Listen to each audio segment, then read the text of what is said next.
जम्मू कश्मीर में करीब 1.5 वर्ष बाद 4G इंटरनेट सेवा बहाल कर दी गई है। दरअसल जम्मू कश्मीर को 5 अगस्त 2019 को विशेष राज्य का दर्जा देने वाले अनुच्छेद 370 को हटाने के बाद यहाँ 4G इंटरनेट पर रोक लगाई गई थी, लेकिन अब इसे बहाल कर दिया गया है।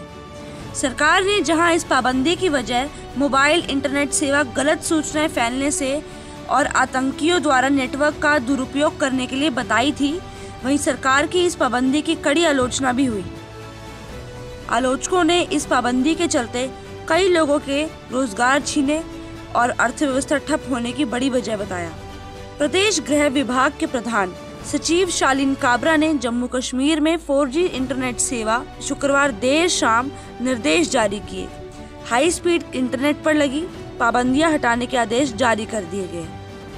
वहीं गृह सचिव की ओर से जारी आदेश में कहा गया कि सुप्रीम कोर्ट ने निर्देशों पर गठित विशेष समिति की गहन समीक्षा के बाद 22 जनवरी 2021 के आदेश में लगाई गई पाबंदियां हटाई जा रही है। हालांकि उन्होंने ये भी कहा कि सिर्फ प्रीपेड मोबाइल सेवा में 4G शुरू करने से पहले उपभोक्ताओं को पोस्टपेड के लिए निर्धारित प्रमाणीकरण की प्रक्रिया से गुजरना होगा, मॉनिटर करने का आदेश दिया गया है। इस आदेश के साथ ही संभागों के IGP को निर्देश दिया गया है। आपको बता दें कि शुक्रवार तक अंतर्राष्ट्रीय सीमा और LOC से दूरी वाले जिलों जम्मू संभाग के उधमपुर व कश्मीर के गांदरबल में ही 4G इंटरनेट सेवाएं चल रही थी। शेष सभी जिलों में 2G इंटरनेट सेवा की ही अनुमति दी गई थी। वहीं हाई स्पीड इंटरनेट सेवा पर पाबंदी के चलते कई क्षेत्रों में परेशानियों का लोगों को सामना करना पड़ रहा था।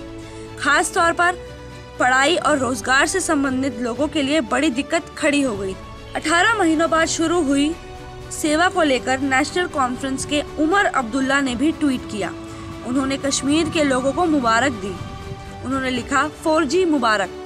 अगस्त 2019 के बाद पहली बार पूरे जम्मू कश्मीर को 4G इंटरनेट डाटा मिल रहा है। देर आए दुरुस्त आए।